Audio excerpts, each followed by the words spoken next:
those are human beings in there, and we need to help. If we solve homelessness for everybody, it benefits everybody in the country. But for some reason, we resist that.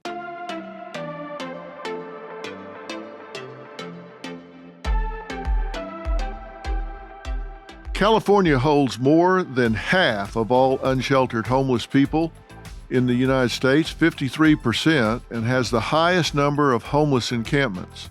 That's what we're talking about today on Fill in the Blanks, because we may have half, but the rest of them are throughout the United States. Clusters of tent cities line almost every block here, but you have them in your city as well. In an effort to take aim at the issues, major cities across the United States, including LA, Portland, Austin, Houston, San Francisco, are passing bills that will effectively ban homeless encampments from certain areas. Now, homeless advocates argue banning and sweeping homeless encampments is inhumane, doesn't solve the problem, and will ultimately create even bigger issues. To go deeper into this crisis, I am speaking with the guy. I'm talking about Donald Whitehead, Executive Director, National Coalition for the Homeless. You've probably seen Donald Whitehead on my show before. He brings more than 20 years of experience in serving and advocating for persons experiencing homelessness to NCH, including 5 years experiencing homelessness himself. And he brings a unique combination of direct service to those experiencing homelessness, as well as years of advocacy for systemic change to end homelessness through increased federal investment in housing and services, as well as an end to policies that actually criminalize homelessness. And you're right, I said criminalize homelessness, even though there are Supreme Court decisions that say you can't do that if there are not alternatives. But it still happens. Donald, welcome. Thank you so much for coming and taking the time to do this. Thank you, Dr. Phil. Thank you so much for having me here. And thank you for elevating the issue of homelessness. Well, it's a big issue. And I want to start out by saying something that you underline so well and personify so well, and that is that these are human beings. They're sons and daughters, mothers and fathers, brothers and sisters. They're you. You were homeless for 5 years. I was homeless for months as a teenager. I'm like junior varsity. You were out there for years. But I think we're both examples of the fact that this can be overcome and you can go on with your life and do things. So this situation is getting worse, not better right now. Is that a fair statement? It is a fair statement. We've seen unsheltered homelessness grow all across the country, and it's not just in urban communities like Los Angeles. It's happening in rural communities. It's happening in suburban communities, and we have definitely seen an increase, and that's especially unsheltered homelessness over the last 5 years. Let's talk about this so people understand our terminology, because if we're just going to be raw and candid about this, people in businesses, people in neighborhoods, people who take their kids to school, they don't want to walk by these encampments. Most of the time they can't. You can't walk down the sidewalk because they set up tents and then they expand because they have their belongings and all of that out there, and they don't smell good. They don't look good. They're oftentimes defecating on the sidewalk because they don't have facilities. They're urinating on the sidewalk. Then it gets hot out, and you and I've been in these places. They smell rancid. Yes. And I say that not being judgmental, but it's just the fact. For everybody that says how unpleasant that is, imagine living in it 24 hours a day, 7 days a week. Absolutely. And, again, and I say this often, we live in the richest country in the world. No one should have to live in those conditions. And many times these are people who don't want to be in that situation. I would say none of them want to be in that situation, but they're forced into it. They're forced into it because of economic conditions, because of the lack of treatment, because of structural racism in some cases.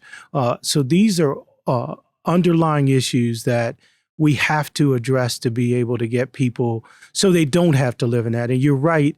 The more we talk about the realities, it's not, some people think it's like people, urban camping, if you will, that it's some kind of leisurely activity. And we know that that's far from the truth. It's dangerous. All of the things you talked about exist. And so we have to do better. People should not have to be forced to live like that.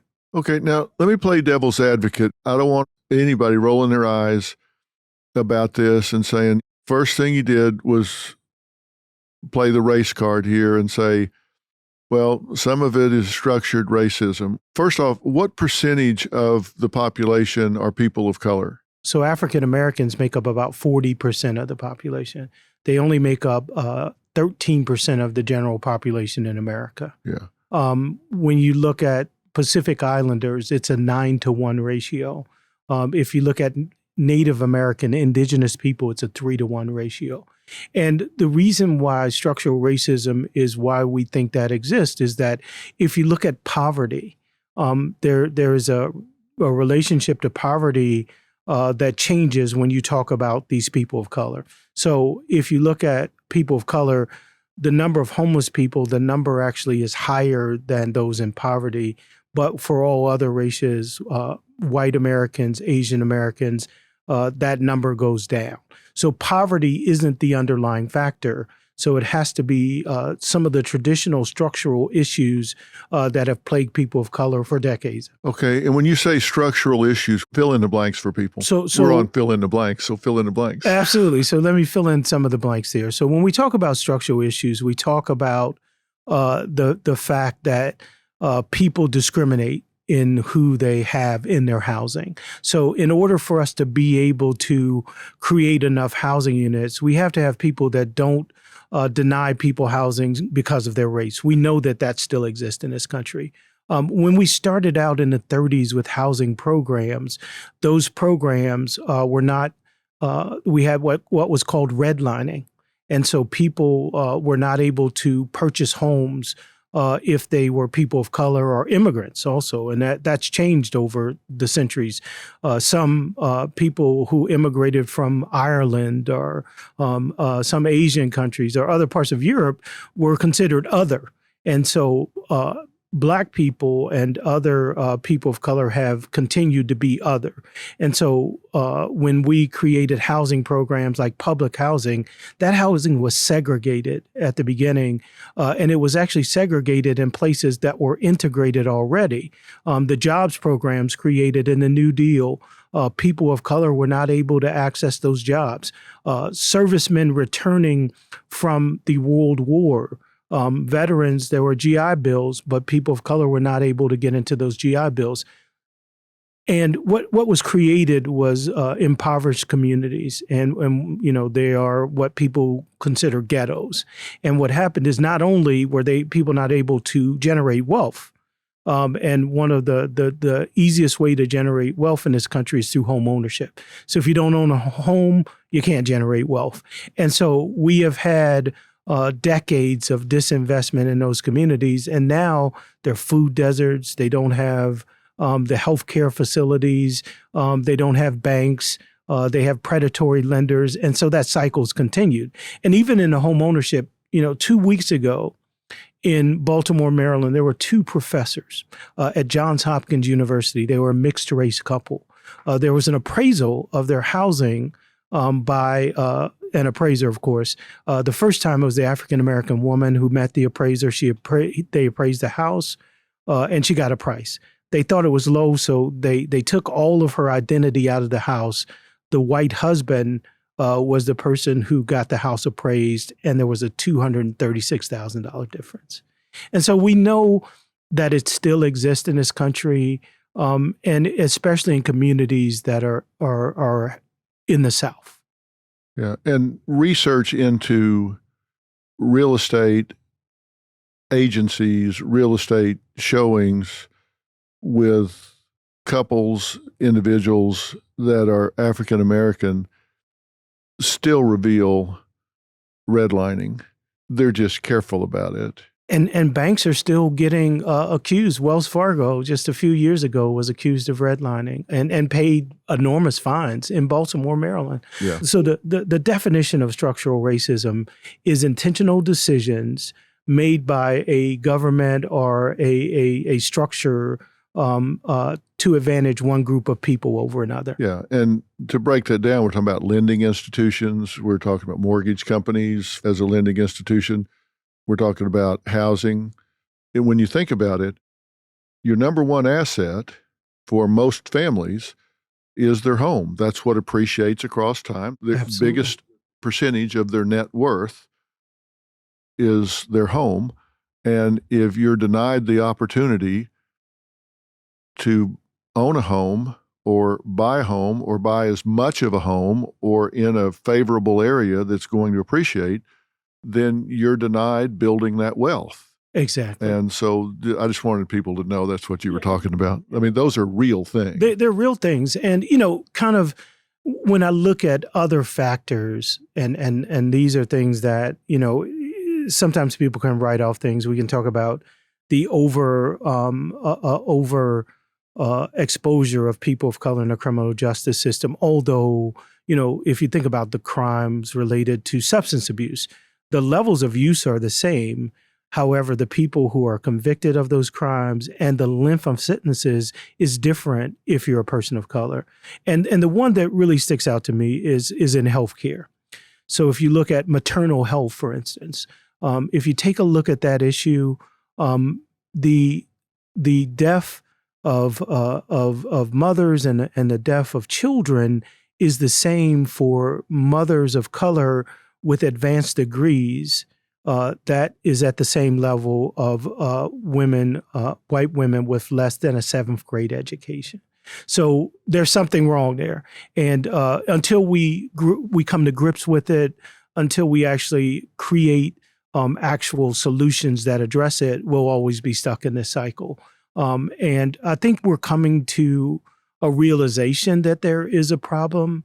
We've started to talk about it a lot, but I haven't seen real solutions. I mean, things like the fair housing laws are really, there's no enforcement. And so we have to come to grips with that.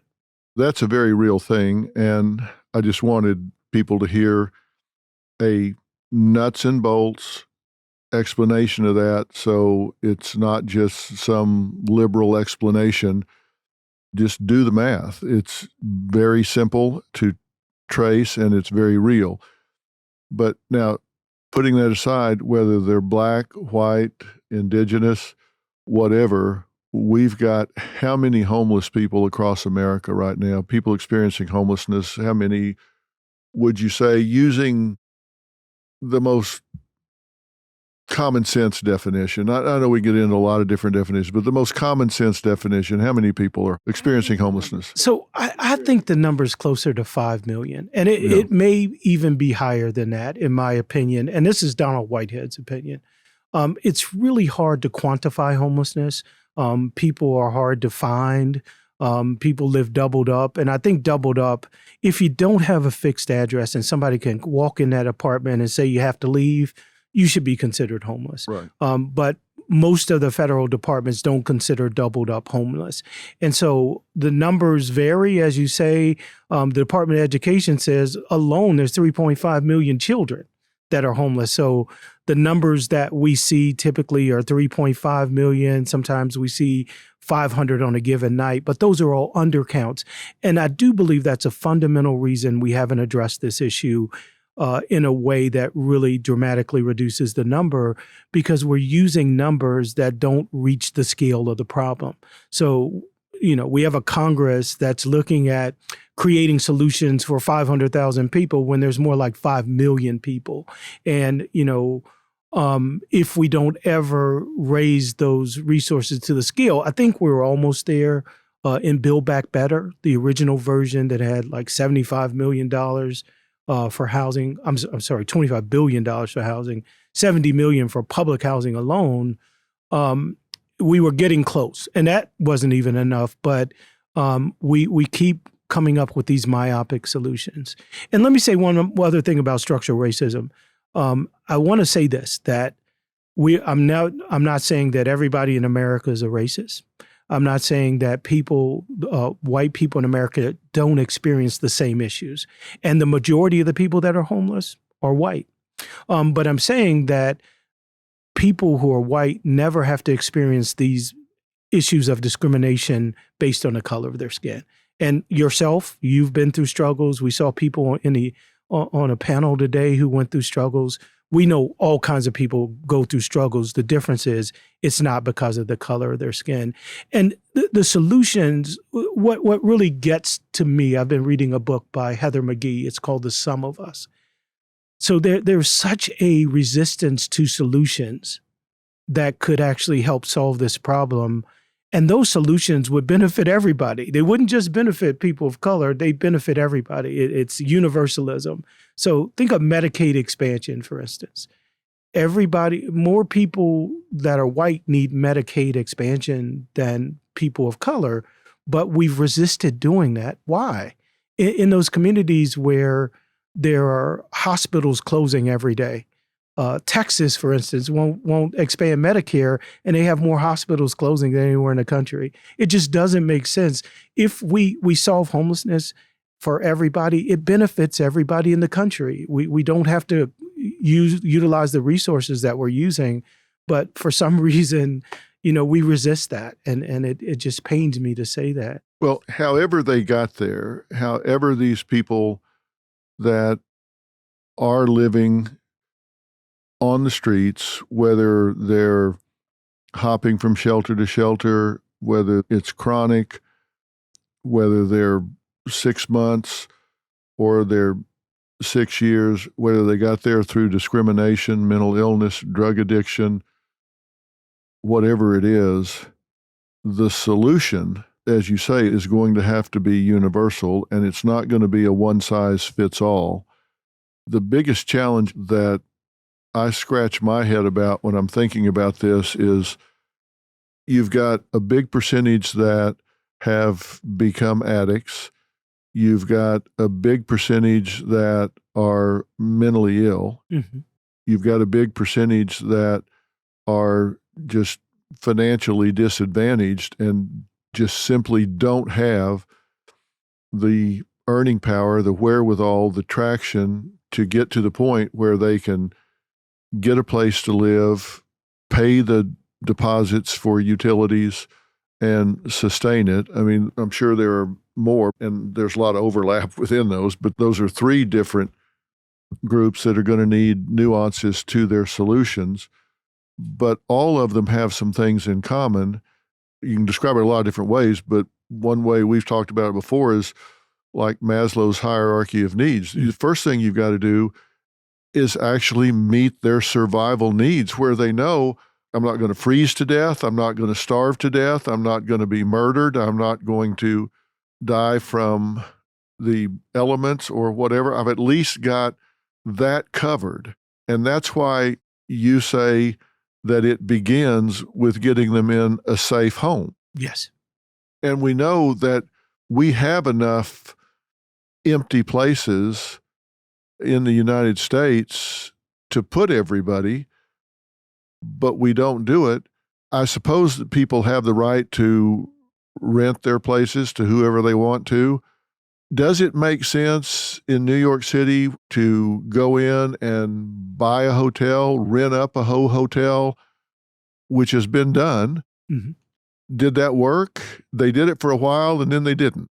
It worked very well. It not only addressed many of the issues that people have, privacy for one, the ability to engage multiple people at a time, the fact that those congregate shelters are not safe when it comes to the transmission of disease. So it worked very well. It worked because it was a robust response, and it was a response like we would do in any other emergency situation. And so people really thrived. We got to move people into some of those permanent housing units that we talked about. Unfortunately, though, those resources were short term. Now, some communities like Denver, Colorado, they actually bought those hotels. Other communities did that, but many communities didn't have that foresight, and so they basically leased the hotels, and then they ran out of money. It was a response for the pandemic, and those dollars aren't available anymore, and so people are starting to go back to the streets. But it was a great instrument for people to change. Does it make better sense to go in and buy a hotel that's existing? And I'm not talking about, Four Seasons. I'm talking about someplace where you can get a lot of units that fit the bill. Does it make sense to go in and buy an existing facility with a couple of hundred units in it, or to build them from scratch? What makes the most sense financially? It depends on the market and the cost.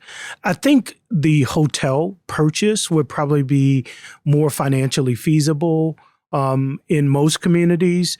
And I also think one of the issues is that if you build that multifamily unit, it's going to take you 7 or 8 years. That's what I'm saying. Exactly. It's a long time. It's a long time proposition. However, if you purchase an already existing building and you make whatever kind of repairs are necessary, then you've got instant resources. And so I think that it is a much better proposition to go ahead and buy that hotel. And as I said, the communities that had the resources and the forethought, they did go ahead and do that. In addition, the hotel industry suffered through the pandemic as well. And many of those are kind of on the market now.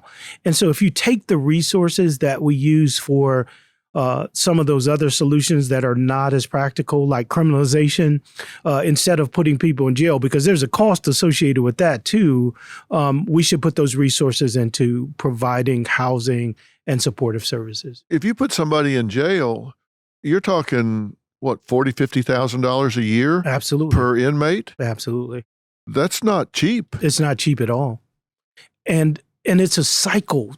So that person goes to jail. Now they can't get into public housing. They can't get into the other housing programs like the Housing Choice Voucher Program. They can't get jobs. No one, people, there's this long list I used to get of people that would hire ex-offenders when I was doing direct service. I'd send them there and nobody ever got hired. So, it's hard to get a job. It's hard to get you lose the opportunity to vote. I mean, you lose your connection to society. Yeah. So the cost is even higher than that, initial cost of jailing them.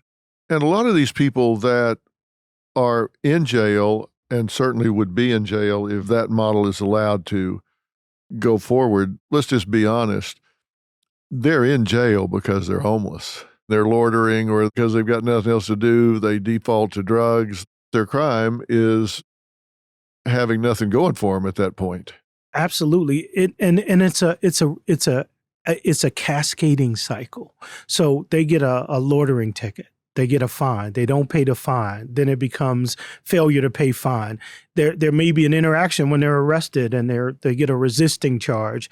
And so it continues to mount. Just having an arrest is a big enough barrier. But when it becomes a felony, a lot of doors get closed to you. It's unbelievable in some communities. So we don't have public bathrooms in most communities, right? So if it's a physiological event that has to happen to every person in the world. So in states like Florida, if you're caught urinating in public, and nobody's condoning urinating in public, but you have to urinate. You got to go. If you get caught, you're a sex offender. And so not only are you arrested, you've become a sex offender. And if you think it's hard to get a job with a criminal record, if you're a sex offender, you can't even go to some shelters. And so, it's really a ridiculous, of course, we don't want anybody who's exposing themselves in public, but that's not who's getting charged with those kinds of crimes. It's somebody who's in the woods or behind a building and somebody just comes upon them and their life is totally ruined at that point. It's very different from other kinds of It's hard to unring that bell. No, it absolutely is. Yeah. Okay. Now, when we're talking about these people that are living in these encampments, and most of them are in tents, what kind of money are these people collecting from the government? Are they getting some kind of relief? And if so, what is it and how much? So there are some, and I would say this is certainly a minority that may get, some food stamps. Others may get not direct cash, but they may get Medicaid, and some with children may get Medicare. There are some that get Social Security benefits, and then we also have veterans, and some veterans will get a veteran disability check at a percentage. So there are some who get resources. Most are there because they have not gotten connected to those resources. So they qualify for all of those benefits, but they haven't been connected to them. So some work in day labor. So they go out and they get the temporary job and, make a minimum wage. Some actually have full-time jobs. One study several years ago found that up to 40% of the people that were homeless worked every day. And what happens with those people is they attract the predators. Sometimes drug dealers show up. Sometimes the loan sharks show up. They know when people get paid, and they victimize those people when they get those resources. One of the problems that exist here in LA on Skid Row is they know exactly when these people get paid. Mm-hmm. So the drug dealers from the gangs show up. They do. The day they get paid. And often it's rival gangs which are in a turf war to control that area, and they show up at the same time, and then they have conflict. Now all of these people that are living on Skid Row on the sidewalks and all get caught up in the crossfire of this, and you'll have people get shot, get stabbed, get hurt because of these warring factions that are there to control the drug trade. Exactly. But those people will get paid in the morning and their money's gone in an hour. Yes. Because the predators swoop in there and get their money, and now they're broke until the next payday. And therein lies another issue, and that's the issue of treatment for substance abuse, or mental health services, which we severely lack in this country. Some of those drug dealers are so insidious. What they will do is give people, testers, they call them, and expect, or they'll give people the drugs prior to the check coming the day before. So they, that person ends up owing a whole check. And, this is America. And this is the kind of environment that people with medical issues, substance abuse and mental health are both medical issues. And we should be providing the resources that are necessary for people. You also have people leaving the foster care system. You have children who are emancipated from foster care with no survival skills, no independent living skills, and they end up in the sex trade and all kinds of other situations because we don't have a response for them. We do have Section 8 vouchers that they can access, but somebody has to talk to them about them. Well, that's the thing. They age out of the system, and a lot of foster parents are loving, caring, and giving, but a lot of them are assembly line also. And Yes. the day that kid ages out, goodbye. No more contact. Yeah, no more contact. And that is another issue that people should understand. If for the lack of a safety net, for the lack of, if you or I get into some kind of situation, whether it be a health situation or a financial situation, someone in our family would probably be there to help us through that situation. Of course. They give us a spare room or a couch or money or whatever. Most of the people in the homeless population are those people that don't have anybody. Either they've lost contact with their relatives, or they're people who have burned bridges. But for some reason, they don't have that safety net to fall back on. And the place that should provide that is the federal government. And we just have seen a resistance, a lack of effort towards that. And that's what continues to perpetuate this issue. Is there a country that has this figured out?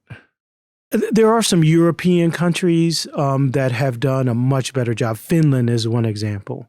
And the thing about Finland is that they have a right to housing, and they have the housing and supportive services, the Housing First program. The difference with their Housing First is it's housing first for everybody. If you become homeless, you get a housing unit. And so, and then they attach whatever supportive services are necessary. We have permanent supportive housing.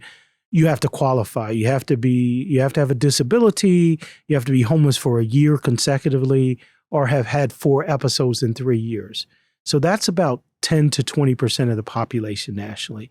So that's who's getting those permanent supportive housing units, which leaves 80 to 90% of the population who have to really kind of find it on their own, because we stopped doing shelter in most of our communities. Los Angeles really kind of cut back on shelters, and we don't have the kind of transitional housing programs.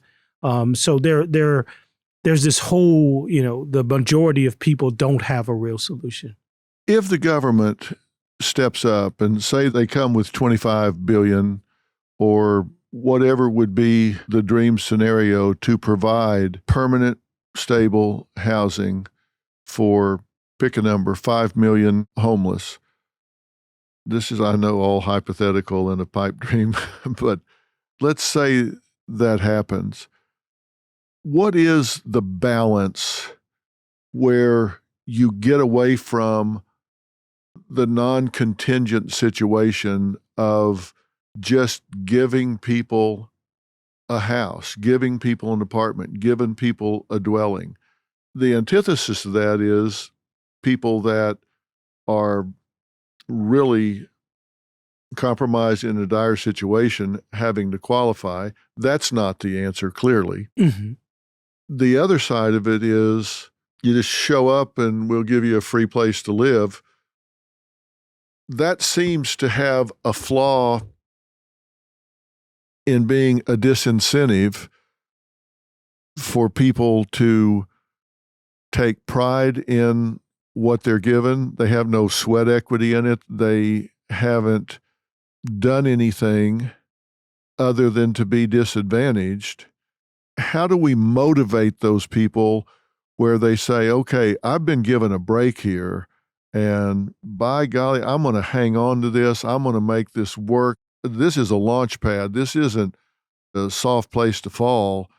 This isn't a hammock. This is a place to lay my head until I can get on my feet. Sure. I think there's a number of things. So first, one thing is that any of those housing units, if people do have an income source, they do have to pay into that housing. So you pay 30% of your income. So people on Social Security, people with minimum wage jobs, they're still paying some portion of that. But it goes back to Maslow's hierarchy of needs. Once you stabilize them in their housing, everything else kind of filters up from there. So people do take pride in that housing, and people do aspire for greater levels of success, depending on how you determine that.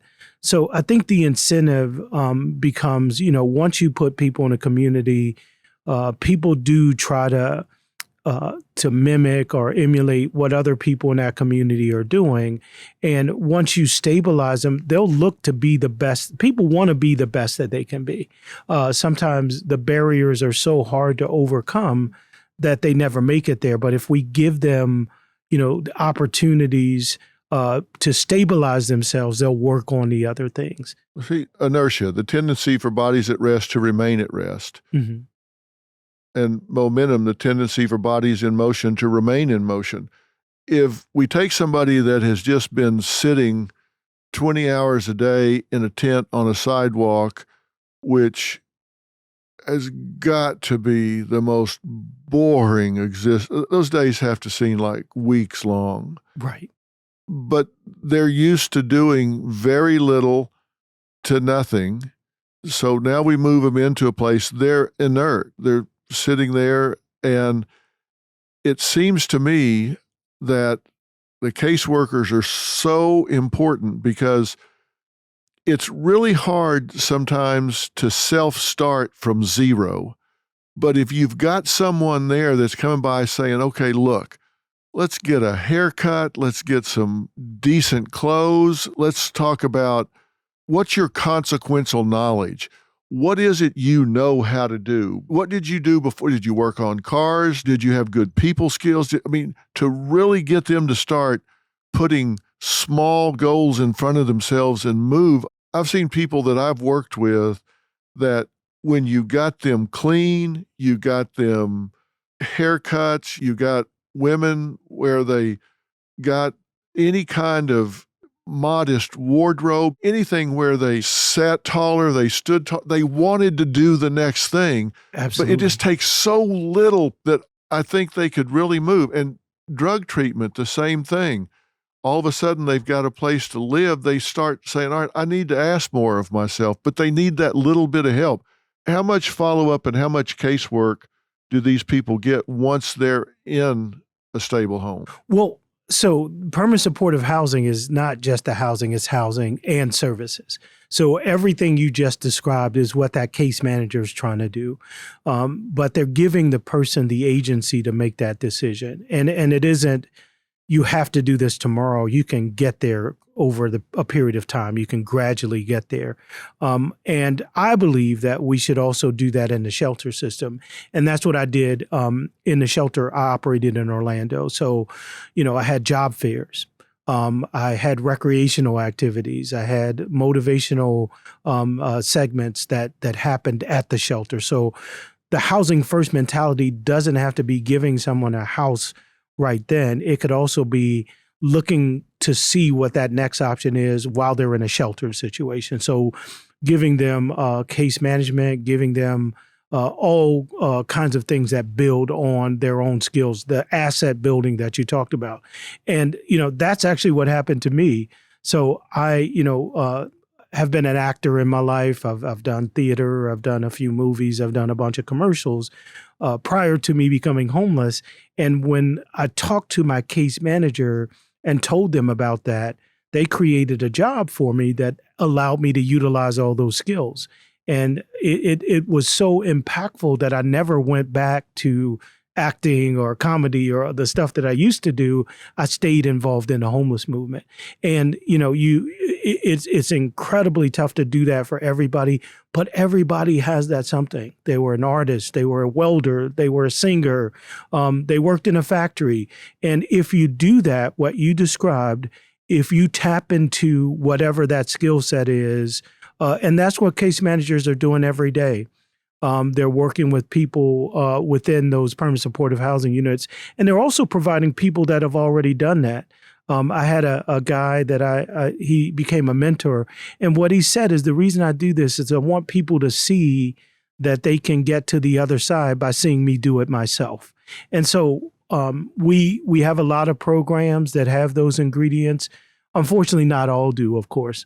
Not all of the programs have the adequate supportive services to move people on.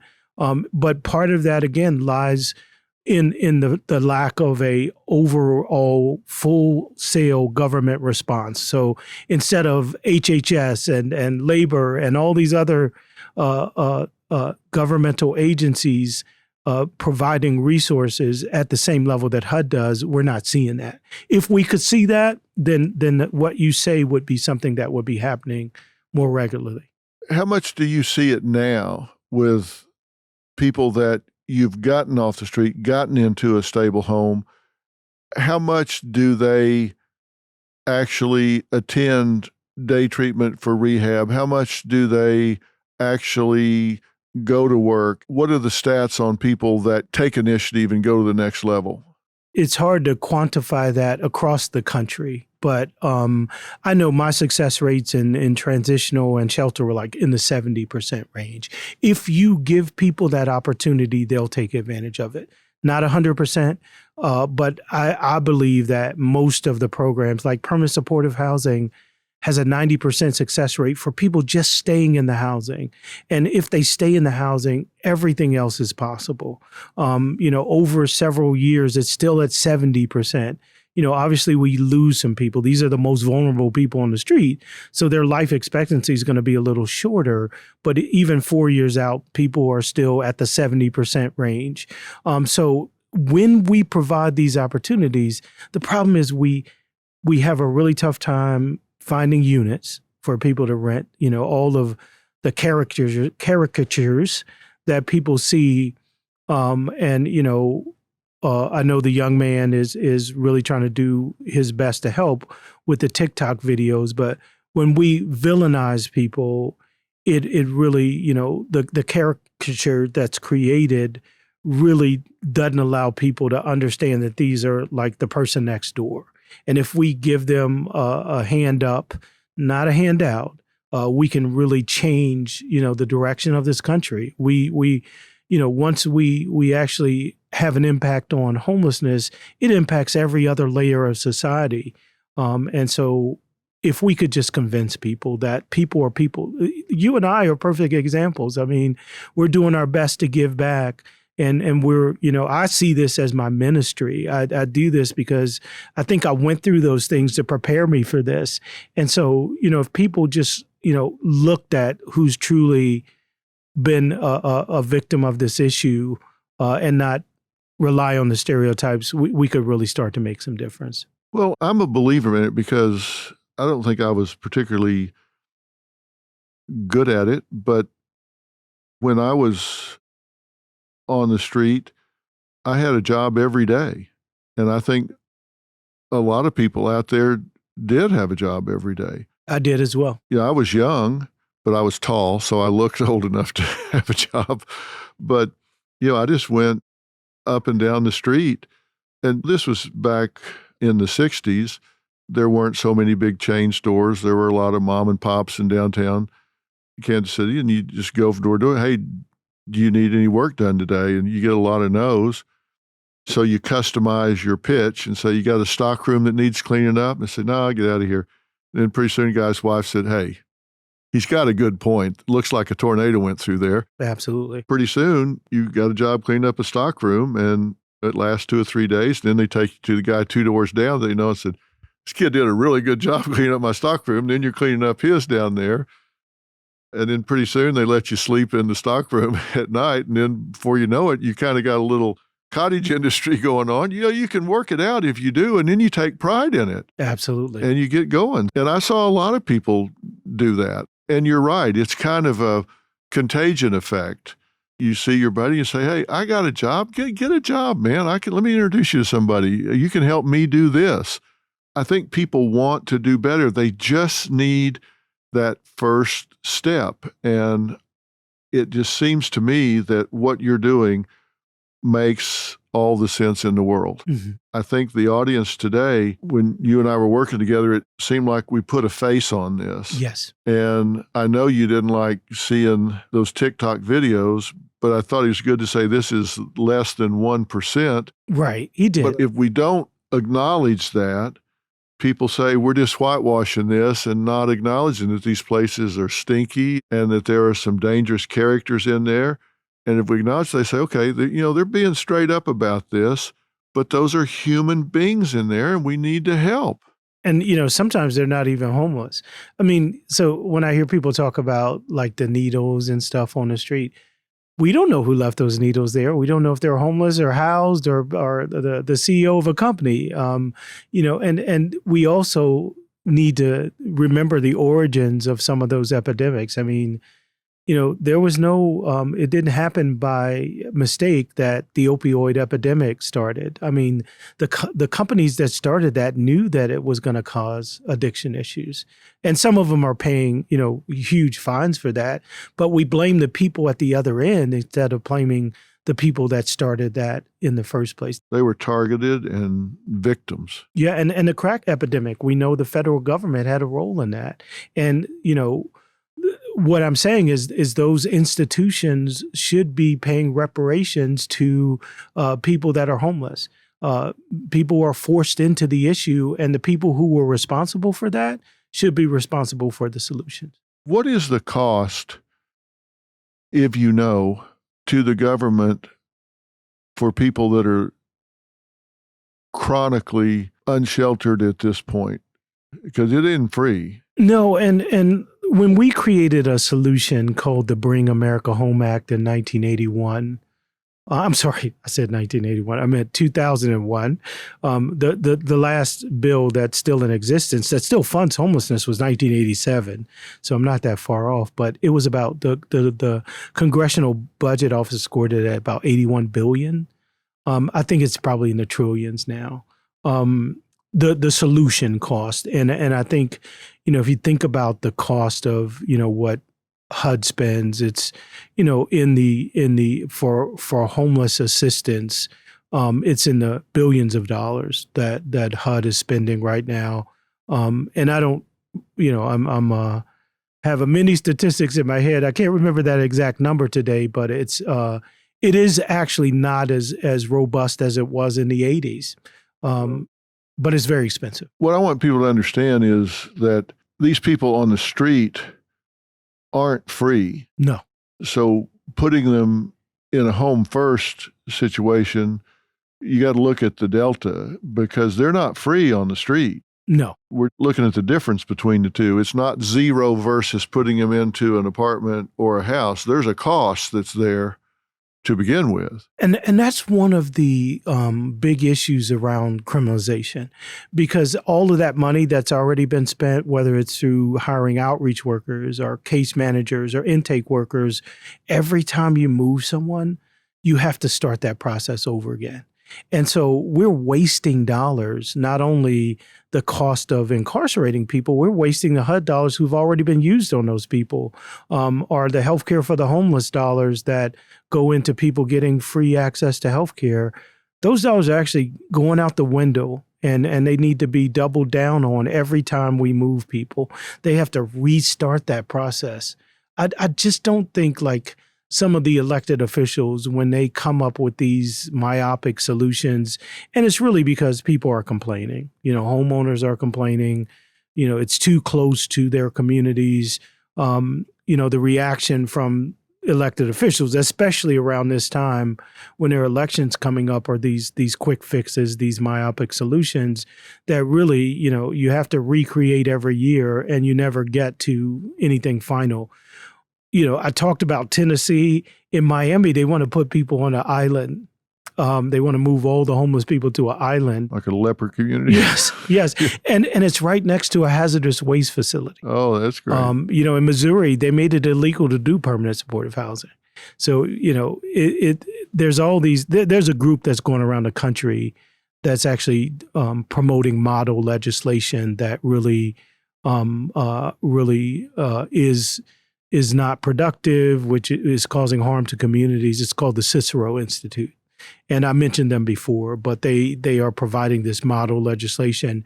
And even, states like California, more progressive communities, one of the things they promote is what just passed in California, the California Cares initiative, which would allow people to be put into mental health facilities involuntarily. So we think that that's an approach that, again, it's a myopic solution, because even when they go to those facilities, there's no housing on the other end. So you may have mitigated the issue for a very short period of time, but at the end, you haven't ended their homelessness. Well, my problem with that sort of thing is they become less inconvenient. They don't have to walk past them and stuff. But yes. That makes me think about pre-Dorothea Dix, when we were just warehousing these people, chain them to a wall, they don't bother you so much. You can't do that. You can't put people in chemical straitjackets. You can't put them in involuntary mental health commitments when you have no exit strategy whatsoever. What are you going to do? You put them in a chemical straitjacket and they're not inconvenient. Exactly. They sit over here and drool because you've got them so medicated that they become lethargic. But then what's your exit strategy? It's like aging out of foster care. What do you do when they leave? And that is what people don't understand, is that all of those systems are feeding people back into the homeless Of course population. it does. And if we don't address, again, if we don't have a whole government approach, which provides resources for people with mental health issues, the idea of taking people out of those large facilities where they were chemically straitjacketed, where they were sprayed with water hoses, that was the right thing to do. But what happened is what's happening with homeless people now. The Kennedy administration did it, and there were supposed to be all these community-based facilities for people. They still haven't been built to this day, and those people are actually ending up in jails and on the streets of our community. That is a huge part of the problem, deinstitutionalization without the resources to put people in. And we're just doing it again. We're making it convenient for people, but we haven't solved the problem. We're just making people disappear, basically. Exactly. And look, I get it. If I had a business down on the beach and I was selling souvenirs or whatever to people, and I relied on walk-in traffic, and it was my livelihood to feed my family, and all of a sudden people couldn't or did not want to walk in there because they couldn't get in because it was smelly and they were afraid of the people and they were getting panhandled and all of that, and that was my business and my livelihood that I worked for, I would be very upset about that. I totally get that, and I would want that situation fixed. But I understand all you're going to do is move it down to your neighbor's place if you don't come up with a real solution for this. And that's all we're saying. We want the same thing. We don't want those business owners or property owners or children going to school to have to encounter people on the street, but we want permanent solutions to that. We don't want to move them to the next school or the next community or the next business. And we have to get serious about that. Those businesses go out of business, you're going to have a hard time coming up with those multi-trillion dollars to fix this. Absolutely. So it's got to be a balance for everybody here. And part of the challenge is if you talk to those business owners and you ask them many times if they had a solution, and you say that solution might be that we build an apartment in your community, people are going to say no. They're not willing to bring the solution to their communities. NIMBYism is what happens in this country. And it's unfortunate that we still have people who can say who can move into their community and it be okay. And if I don't like you because you're othered by any reason, and I have a bias, everybody has biases, but my bias is because I'm thinking that you're that caricature of homelessness and not the true person that is in the situation. I can just say you can't come to my community, and it's just not fair. Yeah, I was so proud to meet Ryan and Maeve today because what an intelligent, straight up young man and all, which is so antithetical to what people have in their mind, stereotypically. Every time I've gone down and taken time to walk these encampments and talk to the people here or San Francisco or Dallas or Washington Heights in New York, there are some really charming people in there that just need a hand up. If you think about yourself and kind of people that we respect in this community, just like Ryan, who've gone through this issue, and just think of how many people we respect that have bipolar disorder or some other mental health or behavioral health disorder. But if you think about the other successful people like Tyler Perry and Jim Carrey, and I could go on and on, Tiffany Haddish, there's this whole group of people who've gone through that experience, and they're people who are revered in society today. And those people are walking the streets of Los Angeles today, people who have the same degree of talent, the same intellect, and if we provide them the resources, they become a benefit to our community. Yeah, hire 1,000 people. I mean, Tyler Perry's a really good friend of mine. He presented me my star on the Hollywood Walk of Fame, and he and I are working on a movie together to see what he overcame and came through. I mean, those are inspirational sort of things. We just have to stop and realize these are men and women, human beings, like I said, mothers, fathers, sons, daughters, brothers, and sisters. We just got to give them a chance to get back in the game. Absolutely. You're doing the things that I think need to happen for them to get back in the game, and I support what you're doing. I want to continue to support what you're doing. I don't think you're the king of giveaway. I think you're wanting these people to be responsible and accountable. I think you're trying to give them a launch pad, not a hammock. Absolutely. And that's a big, big difference. Absolutely. Because we need their voices too. Yeah. What a talent pool Absolutely. is being wasted. For so many reasons, unemployment. If we give people the resources they need to get back on their feet, there's your unemployment gap right there. We put people to work, and they can help, change the economy and help heal all kinds of wounds. Yeah, I think the key is we've got to help every one of them find, it's what I call consequential knowledge. If you have a job that you can be replaced in 2 hours, you haven't found your consequential knowledge. Exactly. But if you can become a coder, or you can become a computer repairman, or you can become a really good painter, painting houses, if you can become a nurse or nurse's aide, where you actually have knowledge that is consequential to the situation, then you're not going to be a minimum wage worker. You're going to be someone that can command a reasonable salary. We've got to get these people to the point where we can say, all right, let's find out, what are you good at? What were you good at before? What do you have the aptitude for? Let's identify or develop consequential knowledge for you and get you back in the game. And that's the Department of Labor. It's about retraining people. That's right. We have so many seniors in the population whose jobs have become irrelevant because of changes in technology, all kinds of things.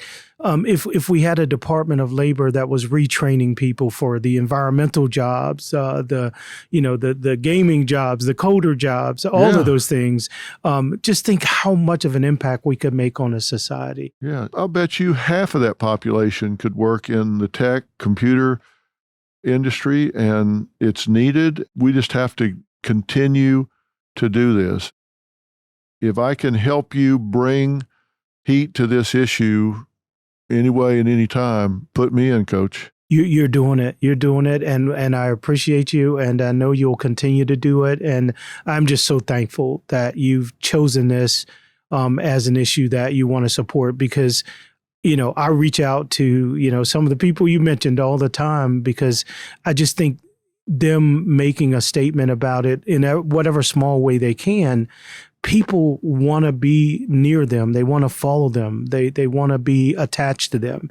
And if they're attached to the solutions, it'll just make so much difference in this world. Well, let's commit to continuing to partner on this together. And I hope you'll come back when anytime you ask me, we can do this again, because I think we brought a lot of attention to this today. We've done it before. We'll continue to do it.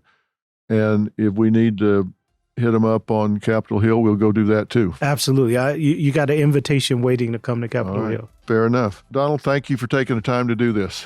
Well, thank you for having me. And thank you for taking the time to do it. Well, I'm going to continue, as I know you will, so I appreciate it. Thank you.